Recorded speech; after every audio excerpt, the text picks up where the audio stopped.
ఉత్తరాంధ్ర ప్రాంతంలో అన్నింటికంటే hot seat ఏదైనా ఉంది అంటే అది భీమిలి నియోజకవర్గమే.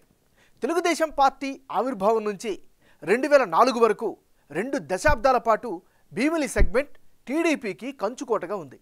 ఆ తర్వాత 2004లో వైఎస్ఆర్ హవాతో కాంగ్రెస్ గెలవగా 2009లో చిరంజీవి వేవ్ ఉండడంతో ప్రజారాజ్యం పార్టీ ఈ స్థానం నుంచి గెలిచింది. ఇక 2014లో టీడీపీ నుంచి భీమిలిలో గంటా శ్రీనివాసరావు విజయం సాధించారు. 2019లో వైసీపీ నుంచి అవంతి శ్రీనివాస్ విక్టరీ కొట్టారు. చెప్పాలంటే అన్ని పార్టీలకు భీమిలి అవకాశం ఇచ్చింది. భీమిలిలో ప్రస్తుతం గంటా శ్రీనివాసరావు అభ్యర్థిత్వం చుట్టూ తెలుగుదేశం పార్టీలో రాజకీయం తిరుగుతోంది. 1998లో రాజకీయాల్లోకి వచ్చిన వెంటనే అనకాపల్లి ఎంపీగా పోటీ చేసి ఉద్దండులను ఓడించడం ద్వారా రాజకీయ జీవితాన్ని ప్రారంభించారు గంటా శ్రీనివాసరావు. ఆ తర్వాత ఆయన వెనక్కి తిరిగి చూసుకోలేదు. 2004లో చోడవరం ఎమ్మెల్యేగా, 2009లో ప్రజారాజ్యం పార్టీ నుంచి అనకాపల్లి ఎమ్మెల్యేగా, 2014లో తిరిగి తెలుగుదేశం పార్టీ నుంచి భీమిలి ఎమ్మెల్యేగా, 2019లో విశాఖపట్నం నార్త్ నియోజకవర్గం నుంచి తెలుగుదేశం పార్టీ తరపు నుంచి ఎమ్మెల్యేగా వరుస విజయాలను సాధించారు గంటా శ్రీనివాసం. ఇప్పుడు మరోసారి భీమిలిపై లుక్కేశారు.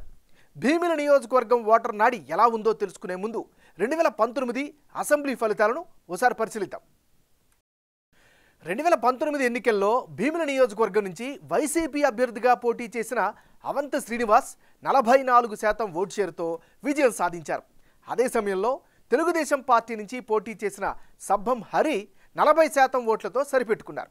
జనసేన నుంచి పోటీ చేసిన యువనాయకుడు నాగ సందీప్ 11% ఓట్లు రాబట్టారు. ఇతరులకు 5% ఓట్లు దక్కాయి.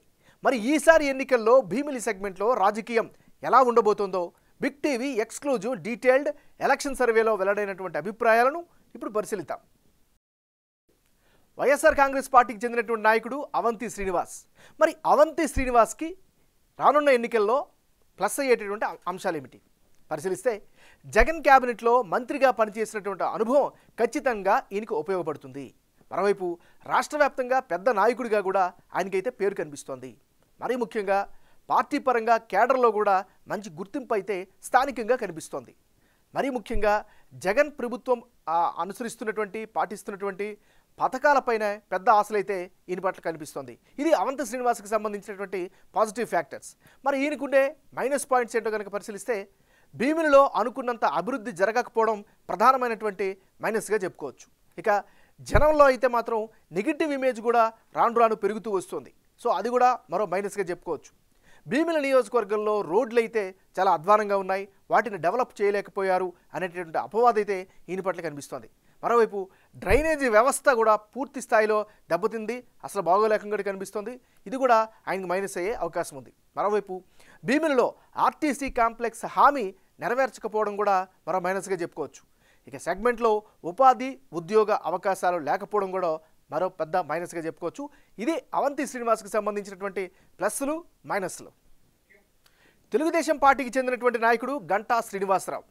మరి గంటా శ్రీనివాసరావుకి ఈ నియోజకవర్గంలో ఉండేటటువంటి అనుకూలమైనటువంటి ఫ్యాక్టర్స్ ఏంటి పరిశీలిస్తే, ఆయన ఎక్కడ పోటీ చేసినా గెలిచేలా వ్యూహాలు రచించడంలో దిట్ట అనేటువంటి పేరుంది కాబట్టి అదే ఆయనకి అడ్వాంటేజ్ అయ్యే అవకాశం ఉంది. మరోవైపు 2014లో భీమిలిలో ఆయన గెలవడం ద్వారా స్థానికంగా ఆయన అయితే పట్టునైతే సాధించుకోగలిగారు. అది కూడా అడ్వాంటేజ్ అయ్యే అవకాశం ఉంది. మరోవైపు తెలుగుదేశం పార్టీ కేడర్లో ఈయన పట్ల మంచి అభిప్రాయం ఉంది, పట్టు కూడా ఈయన సాధించుకోగలిగారు. ఇది గంటా శ్రీనివాసరావుకు ఉండేటటువంటి అనుకూలమైన అంశాలు. మరి ఈయనకుండే మైనస్ పాయింట్స్ ఏంటి ఈ నియోజకవర్గ పరంగా చూస్తే, నియోజకవర్గాల్ని తరచూ మారుస్తూ ఉండడం ఈయనకి ప్రధానమైనటువంటి మైనస్గా చెప్పుకోవచ్చు. మరోవైపు గంటాకు టిక్కెట్ ఇస్తే స్థానికంగా ఉన్నటువంటి రాజాబాబు సపోర్ట్ చేస్తారా లేదా అనేటటువంటి అనుమానం కూడా వ్యక్తమవుతుంది. ఇది గంటా శ్రీనివాసరావుకి ఉండేటటువంటి ప్లస్లు మైనస్లు. తెలుగుదేశం పార్టీకే చెందినటువంటి నాయకుడు కోరాడ రాజాబాబు. మరి కోరాడ రాజాబాబుకు భీమిలి నియోజకవర్గంలో అనుకూలమైనటువంటి అంశాలు ఏమిటి? పార్టీ కష్టాల్లో ఉన్నప్పుడు అంటి పెట్టుకుని ఉన్నారు. ఇది ఖచ్చితంగా రాజకీయంగా కలిసి వచ్చేటువంటి అంశం. భీమిలిలో టీడీపీ ఓడిపోయినా పార్టీ కార్యక్రమాల్లో కీలకంగా వ్యవహరించారు, కార్యక్రమాల్ని చేసుకుంటూ వస్తున్నారు. ఇది ఆయనకి అనుకూలమైన అంశం. మరోవైపు గ్రౌండ్లో నిత్యం యాక్టివ్గా ఉండడం కూడా ఆయనకి ప్రధానమైనటువంటి ప్లస్. బాబు షూరిటీ భవిష్యత్ గ్యారంటీ ప్రోగ్రామ్ని చాలా బాగా నిర్వహించారు. ఇది కూడా ఆయనకి ప్లస్ పాయింట్గా చెప్పుకోవచ్చు. ఇక పార్టీ కేడర్కు అందుబాటులో ఉండడం కూడా కోరాడ రాజాబాబుకు కలిసి వచ్చే అంశాలు. మరి ఈయనకు ఉండే మైనస్ పాయింట్స్ ఏమిటి పరిశీలిస్తే ప్రధానంగా గంటా శ్రీనివాసరావు లాంటి బలమైన నాయకుడు పోటీకి రావడం ప్రధానమైనటువంటి మైనస్గా చెప్పుకోవచ్చు. ఇంకొక విషయం, టికెట్పై క్లారిటీ ఇవ్వకపోవడం కూడా మరో నెగిటివ్ ఫ్యాక్టర్గా చెప్పుకోవచ్చు. ఇక జనసేన పొత్తులో టికెట్ ఆ పార్టీకే వెళ్తుంది అనేటటువంటి ప్రచారం కూడా వినిపిస్తుంది. ఇది కూడా ఆయనకి ఉండే మైనస్. ఏదేమైనా ఇది ఆయనకి సంబంధించినటువంటి ప్లస్లు మైనస్లు. జనసేన పార్టీకి చెందినటువంటి నాయకుడు పంచకర్ల నాగ సందీప్. మరి పంచకర్ల నాగ సందీప్కి అనుకూలమైనటువంటి అంశాలు ఏమిటి పరిశీలిస్తే భీమిలి నియోజకవర్గంలో పంచకర్ల నాగ సందీప్కి అయితే మంచి పేరునైతే సంపాదించుకోగలిగారు. మరీ ముఖ్యంగా 2019 అంటే గత ఎన్నికల్లో ఫస్ట్ టైం పోటీ చేసి 11% ఓట్లను రాబట్టుకోగలిగారు. దీంతో కాస్త అట్రాక్షన్గా అయితే నిలవగలిగాడు. ఇక యువతలో నాగ సందీప్కి అయితే మంచి ఫాలోయింగ్ అయితే కనిపిస్తుంది. నిర్విరామ పాదయాత్ర పేరుతో ఇంటింటికి వెళ్ళారు, తద్వారా ప్రజలతో మమేకమయ్యారు. ఇది కూడా ఆయనకి గుర్తింపుని తీసుకొచ్చింది. ఇక జనసేన పార్టీ కేడర్లో అయితే ఈయన పట్ల మంచి ఇమేజ్ అయితే కనిపిస్తోంది. మరీ ముఖ్యంగా అందరికీ అందుబాటులో ఉంటారనేటువంటి అభిప్రాయం కూడా పంచకర్ల నాగ సందీప్ పట్ల కనిపిస్తుంది. ఇది ఈయనకి ఉండేటటువంటి ప్లస్లు. మరి నాగ సందీప్కి ఉండేటటువంటి మైనస్ పాయింట్స్ ఏంటి? తెలుగుదేశం పార్టీ జనసేన పొత్తులో టికెట్ వస్తుందా లేదా అనేటటువంటి డౌట్లు అయితే సర్వత్రా వ్యక్తమవుతున్నాయి. ఇది ఈయనకి సంబంధించినటువంటి ప్లస్లు మైనస్లు. రానున్న ఎన్నికల్లో భీమిలి నియోజకవర్గంలో ఎవరెవరు బరిలో ఉంటే ఫలితాలు ఏ విధంగా వచ్చే అవకాశం ఉందో పరిశీలిద్దాం. ముందుగా అవంతి శ్రీనివాసరావు వర్సెస్ కోరాడ రాజాబాబు, వీళ్ళిద్దరి మధ్య గనక బరిలో పోటీ గనక జరిగితే, అంటే ఇప్పటికిప్పుడు భీమిలి సెగ్మెంట్లో ఎన్నికలు జరిగితే వైసీపీ అభ్యర్థిగా బరిలో ఉండే అవంతి శ్రీనివాస్కు 42% ఓట్లు, టీడీపీ అభ్యర్థి రాజాబాబుకు 43% ఓట్లు, ఇతరులకు 5% ఓట్లు వచ్చే ఛాన్సెస్ ఉందని బిగ్ టీవీ సర్వేలో తెలుస్తోంది. మొత్తంగా భీమిలిలో టీడీపీ వైపు వేవ్ ఉన్నట్లుగా సర్వేలో ప్రజల అభిప్రాయంగా వెల్లడైంది.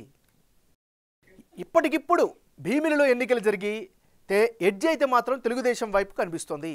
అవంతి శ్రీనివాసరావు వర్సెస్ గంటా శ్రీనివాసరావు, వీళ్ళిద్దరు కనుక తలపడితే గురు శిష్యుల్లో విజయం గురువు వైపే ఉండే అవకాశాలున్నాయని బిగ్ టీవీ సర్వేలో తెలుస్తోంది. అవంతి శ్రీనివాస్కు 39% ఓట్లు, గంటాకి ఏకంగా 57% ఓట్లు, ఇతరులకు 4% ఓట్లు దక్కే ఛాన్సెస్ కనిపిస్తున్నాయి. నిజానికి అవంతి శ్రీనివాస్ను రాజకీయాల్లోకి తీసుకొచ్చిందే గంటా శ్రీనివాసరావు. వీరిద్దరూ కాంగ్రెస్, టీడీపీ, ప్రజారాజ్యం పార్టీలో కలిసి పనిచేశారు. గత ఎన్నికల టైంలో అవంతి చివరి క్షణంలో వైసీపీలోకి వెళ్ళి భీమిలి టికెట్ సాధించి గెలిచారు. అటు గంట తెలుగుదేశం పార్టీలో విశాఖ నార్త్ టికెట్ తీసుకుని గెలిచారు. ఇప్పుడు గంట భీమిలికి గనక వస్తే గురు శిష్యుల యుద్ధం ఎలా ఉంటుందో అన్న ఉత్కంఠ అయితే సర్వత్రా కనిపిస్తోంది. ఇక మరో సినారియోని గనక పరిశీలిస్తే, అంటే భీమిలిలో ఇప్పటికిప్పుడు ఎన్నికలు జరిగితే వైసీపీ అభ్యర్థి అవంతి శ్రీనివాస్, జనసేన అభ్యర్థి పంచకర్ల నాగ సందీప్ మధ్య గనక పోటీ జరిగితే ఎడ్జు జనసేన వైపే కనిపిస్తున్నట్లు బిగ్ టీవీ సర్వేలో తెలుస్తోంది. వైసీపీ అభ్యర్థి అవంతికి 41% ఓట్లు, జనసేన తెలుగుదేశం పార్టీ ఉమ్మడి అభ్యర్థి నాగ సందీప్కు ఏకంగా 54% ఓట్లు, ఇతరులకు 5% ఓట్లు వచ్చే ఛాన్సెస్ అయితే కనిపిస్తున్నాయి.